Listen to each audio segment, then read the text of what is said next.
और अब तो समाजवादी पार्टी की और कांग्रेस की स्थिति क्या है ये आप देख रहे होंगे। आप सोचो, जब सत्ता से कोसों दूर हैं तब वो अपने नेता का सम्मान नहीं कर पा रहे हैं। रोज भगदड़, रोज अराजकता, रोज मारपीट, आपस में नूरा कुश्ती समाजवादी पार्टी के अंदर आप देख रहे होंगे। बहनों और भाइयों, जब इस सत्ता में रहे होंगे तब इन्होंने उत्तर प्रदेश की जनता का खून कैसे चूसा होगा, कैसे शोषण किया होगा, यह किसी से छुपा हुआ नहीं है। और इसीलिए मैं आपसे अपील करने के लिए आया हूं।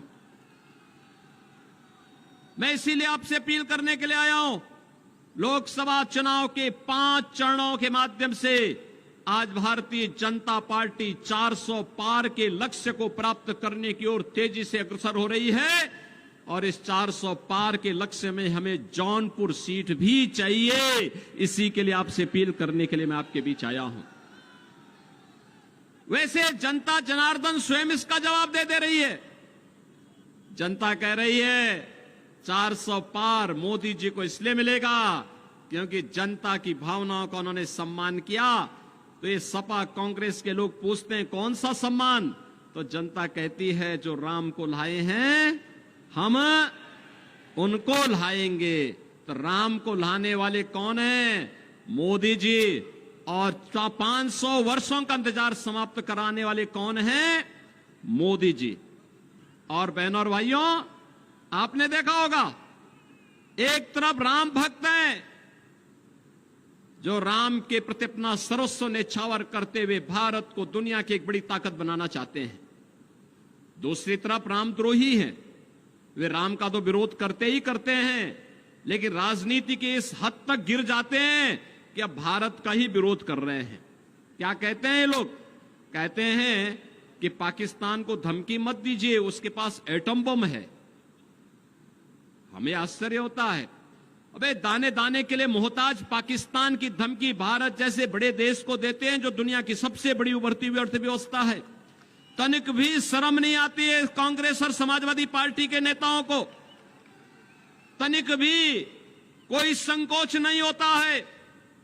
और बहनों और भाइयों, जहां भी कांग्रेस ने अपने पार्टनर ढूंढे हैं, ढूंढ ढूंढ करके जितने भी दागी दल हैं, भ्रष्ट दल हैं, परिवार के दल हैं, इन्हीं सभी दलों को इन्होंने चुनावी मैदान में उतार करके पूरे देश के अंदर अव्यवस्था और अराजकता का जैसे ठेका सा ले लिया हो। लेकिन भारत जान रहा है, पूरा भारत जान रहा है, मोदी जी के नेतृत्व में हमने बदलते हुए भारत को देखा है। एक ऐसा भारत जिस भारत ने आज दुनिया के अंदर अपनी धाक जमाई है। आज दुनिया में भारत का सम्मान बढ़ा है, भारत की सुरक्षा पुख्ता हुई है। बहनों और भाइयों, पूरे देश के अंदर आज आप विकास के नए नए कार्य देख रहे होंगे। कहीं आईआईटी बन रहे हैं, कहीं आईआईएम बन रहे हैं, कहीं एनआईटी बन रहा है, कहीं पर ट्रिपल आईटी बन रहा है, कहीं पर 1 डिस्ट्रिक्ट 1 मेडिकल कॉलेज बन रहा है, कहीं पर हर घर नल की योजना के माध्यम से हर परिवार को शुद्ध आरओ का पानी दिलाने की कार्रवाई आगे बढ़ रही है। बहनों और भाइयों, ये लगातार आज देश के अंदर पिछले 10 वर्ष में मोदी जी ने जो कायाकल्प किया है, विकास भी हो रहा है, इंफ्रास्ट्रक्चर के बड़े बड़े कार्य हो रहे हैं। कहीं हाईवे, कहीं रेलवे। रेलवे में भी आपने देखा होगा वंदे भारत, अमृत भारत, नमो भारत के नाम पर नई नई ट्रेन आ रही हैं। और गरीबों के कल्याण के लिए भी कितना कार्य हो रहा है। मैं तो कहूंगा बहनों और भाइयों, एक और भारत है मोदी जी के नेतृत्व में 80 करोड़ लोगों को फ्री में राशन दे रहा है, और दूसरी तरफ पाकिस्तान है 23 करोड़ लोग भूखों मर रहे हैं। वहां पर 23 करोड़ की कुल आबादी, और वह भी भूख से मर रही है। इसीलिए मैं आपसे कहना चाहूंगा, जो पाकिस्तान का राग अलाप रहे हैं, 4 जून का उनका बोरिया बिस्तर बंद करके पैक करके उनको बोलो जाओ पाकिस्तान, भारत पे बोझा मत बनो, पाकिस्तान में जाके भीख मांगो। बहनों और भाइयों, एक तरफ भारत अपने 80 करोड़ लोगों को फ्री में राशन की सुविधा का लाभ दे रहा है, दूसरी तरफ पाकिस्तान में भूख से बिलबिलाते पाकिस्तानी लोग आपके सामने हैं। जितनी पाकिस्तान की आबादी है उससे बड़ी आबादी को भारत ने पिछले 10 वर्ष में गरीबी रेखा से उभारने में मदद की है। 25 करोड़ लोग गरीबी रेखा से उभरे हैं भारत के अंदर। 60 करोड़ लोगों को आयुष्मान भारत में 5 लाख रुपए की आयुष्मान भारत की सुविधा प्राप्त हो रही है। और मोदी जी ने घोषणा की है इस बार आएंगे 70 वर्ष से ऊपर के हर व्यक्ति को फ्री में आयुष्मान भारत की सुविधा का 5 लाख रुपए हर वर्ष उपचार की सुविधा उपलब्ध करवाएंगे। बहनों और भाइयों, 12 करोड़ किसानों को किसान सम्मान निधि, उत्तर प्रदेश में 1 करोड़ निराश्रित महिला, बुजुर्ग और दिव्यांग जनों को 1000 रुपए हर माह पेंशन की सुविधा, देश के अंदर 12 करोड़ गरीबों के घर में शौचालय, 10 करोड़ गरीबों के घर में उज्ज्वला योजना का सिलेंडर पहुंच गया और 4 करोड़ गरीबों के मकान भी देश के अंदर बन गए। और मोदी जी ने घोषणा की है इस बार आएंगे तो बाकी बचे हुए गरीबों का भी मकान बनाएंगे।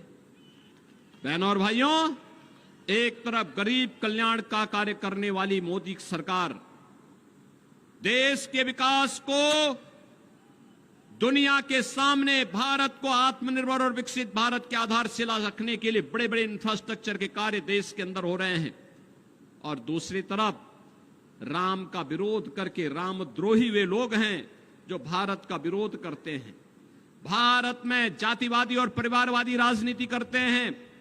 पहले जाति के नाम पर आपको लड़ाएंगे, फिर आपके हिस्से का बंदर बांट करवाने का काम करेंगे। यही तो काम किया था इन्होंने, यही तो काम कर रहे हैं, यही तो इनके कारनामे हैं। आज मैनिफेस्टो पढ़िए कांग्रेस और समाजवादी पार्टी का। ये मैनिफेस्टो इंडी गठबंधन का क्या बताता है? ये मैनिफेस्टो बताता है, इन्होंने कहा है कि अगर कांग्रेस की सरकार आई तो अनुसूचित जाति, जनजाति और पिछड़ी जाति के आरक्षण को ये लोग मुसलमानों को दे देंगे। क्या आप इसको स्वीकार करेंगे क्या? अरे तो बाबा साहब भीमराव अंबेडकर का अपमान है, भारत की मूल भावनाओं का अपमान है। बाबा साहब भीमराव अंबेडकर ने कहा था धर्म के आधार पर भारत के अंदर आरक्षण नहीं हो सकता, क्योंकि यही आधार देश के विभाजन का कारण बना था। और दूसरा, ये लोग क्या करना चाहते हैं? इनसे पूछा जाता है क्या करेंगे, तो बहनों और भाइयों ये कहते हैं एक झटके में, क्या कहते हैं? कहते हैं कि जैसे ही सत्ता में आए तो गरीबी हटा देंगे। कैसे हटाएंगे? कहते हैं एक झटके में हटाएंगे। कहा एक झटका कैसा?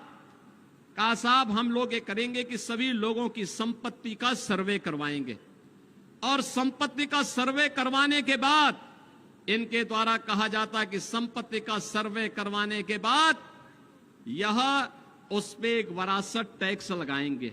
वरासत टैक्स का मतलब आप जान रहे हैं? आपके बाप दादों ने, आपके ग्रैंडफादर ने, आपके फादर ने जो संपत्ति अर्जित करके आपको विरासत के रूप में दी है, इसमें से आधी संपत्ति ये कांग्रेस और समाजवादी पार्टी के लोग ले लेंगे। फिर ये पाकिस्तान, बांग्लादेशी घुसपैठियों को, रोहिंग्या को बांटने का काम कर देंगे इसी संपत्ति को। क्या अपनी संपत्ति में आप क्या इनको बंदर बांट करने देंगे? क्या आपके बाप दादों की खून और पसीने की कमाई में क्या ये लूट मचाएंगे? क्या इनको सेंधमारी करने की छूट देंगे क्या? और दूसरा, बहनों और भाइयों, मैं इसीलिए कहता हूं कि कांग्रेस और समाजवादी पार्टी के अंदर उनका घोषणा जो कहती है, वो ये कहती है कि हम वरासत टैक्स लगाएंगे। ये वरासत टैक्स कुछ और नहीं, ये औरंगजेब का जजिया कर है, जजिया कर। क्या जजिया कर देंगे? अरे स्वतंत्र भारत है, जजिया कर औरंगजेब ने लगाया था। औरंगजेब मुगलों का सबसे क्रूर बादशाह था। औरंगजेब ने अपने भाई की हत्या की।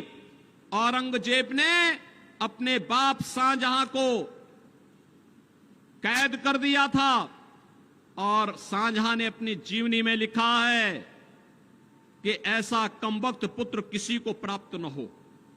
उसने कोसा है, उसने कहा औरंगजेब के बारे में शाहजहां ने लिखा है कि इससे का ऐसा कमबख्त पुत्र किसी को पैदा न हो और कोसते हुए औरंगजेब ने कहा था कि तुमसे अच्छे तो ये हिंदू हैं जो जीते जी अपने बड़े बुजुर्गों का सम्मान करते हैं और मरने के बाद भी अपने परिवार, अपने पूर्वजों को श्राद्ध और तर्पण के माध्यम से जल देने का काम करते हैं। लेकिन दुष्ट औरंगजेब, तुमने तो मुझे एक एक बूंद पानी के लिए तरसाया है। बहनों और भाइयों, ये जजिया कर जो था औरंगजेब का, ये हिंदुओं पर लागू होता था। वो कहता था हिंदुओं को कि तुम या तो मुसलमान बन जाओ और नहीं तो तुम्हें जजिया कर देना होगा। बहनों और भाइयों, हमें कांग्रेस और समाजवादी पार्टी के इस गठबंधन के माध्यम से जो औरंगजेब की आत्मा आज घुस रही है, इसको पूरी तरह बेनकाब करना होगा। और इसीलिए हम लोग आए हैं आपके पास। ये जौनपुर संसदीय सीट पर भारतीय जनता पार्टी ने यहां से श्री कृपा शंकर सिंह जी को अपना प्रत्याशी बनाकर के आपके बीच उतारा है। कृपा शंकर जी चुनाव जीत के जाएंगे, जाएंगे। मुगरा बादशाह की आवाज में बोलो, जाएंगे, जाएंगे। दोनों हाथ, जहां तक मेरी आवाज जा रही है, जहां तक आवाज जा रही है, दोनों हाथ ला करके बोलो, मुझे बताओ, आश्वस्त करो, चुनाव जिता के भेजेंगे कृपा शंकर जी को, भेजेंगे। लेकिन इसके लिए आपको दो काम करने होंगे। आज 21 तारीख हो गई ना? क्या आज 22 है? 22 है ना आज? ठीक, चलिए आप याद रखते हैं। तब तो मैं आश्वस्त हूं कि 25 को सही समय पे वोट देने जाएंगे। तो आज 22 हो गई, 23 और 24 2 दिन का समय आपके पास है। इन 2 दिनों में कितने लोग ऐसे हैं जो कमल चुनाव चिन्ह के साथ फिर एक बार मोदी सरकार बनाने के लिए 10-10 घरों में जाकर के प्रत्येक सदस्य से मिलकर के कमल खिलाने का आग्रह कर सकते हैं? कितने लोग हैं? अभिनंदन आपका। आप तो पूरा ही मुगरा बादशाहपुर तैयार है।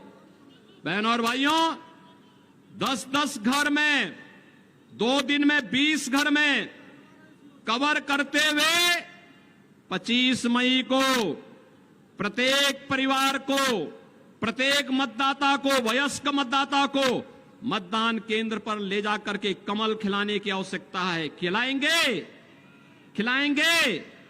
बहनों और भाइयों, कमल खिलाएंगे।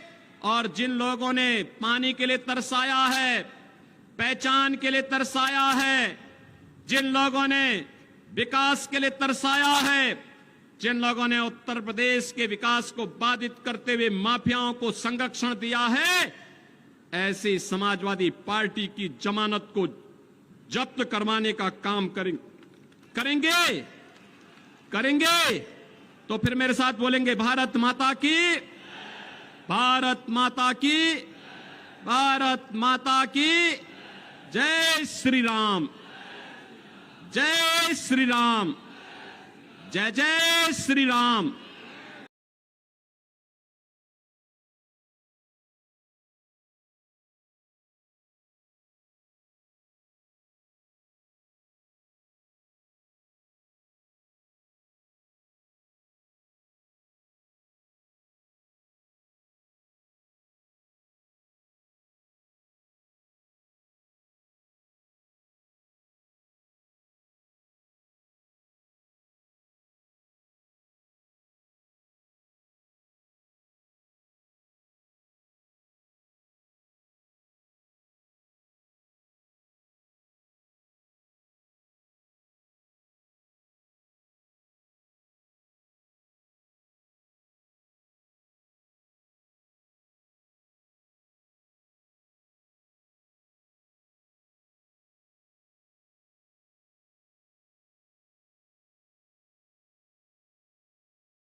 आपसे यही कहने के लिए आया हूं कि जिन लोगों ने आजमगढ़ के सामने पहचान का संकट खड़ा किया था, ये आजमगढ़ को जिन्होंने आतंकवाद का गढ़ बना दिया था, उसके कारण आप कहीं बाहर जाते थे, लोग आपको शक की निगाहों से देखते थे। आपके सामने पहचान का संकट था, अरे वो तो ये निरुआ आ गया। आज आप जाते हैं, लोग सम्मान की निगाहों से देखते हैं। कहा अच्छा, आजमगढ़ से, जहां से निरुआ सांसद है। और बहनों और भाइयों, ये भोजपुरी के बहुत अच्छे कलाकार हैं, गाते भी हैं, एक्टिंग भी करते हैं। और इनके कहने पर अब हम लोगों ने आजमगढ़ में संगीत महाविद्यालय का निर्माण के लिए भी पैसा उपलब्ध करवा दिया है। अब तो यहां पर कई लोग प्रशिक्षण लेंगे, कला का प्रशिक्षण। कला ईश्वरीय देन होती है। और बहनों और भाइयों, बहुत सारे लोगों को आगे बढ़ने का अवसर मिलेगा। समाजवादी पार्टी अपराधी पालती थी, अपराधियों की फैक्ट्री चलाती थी, माफियाओं की फैक्ट्री चलाती थी। और निरुआ यहां पर संगीत महाविद्यालय के माध्यम से नए नए कलाकार पैदा करके भारत की संगीत जगत को एक नई ऊंचाई देने का काम करेंगे।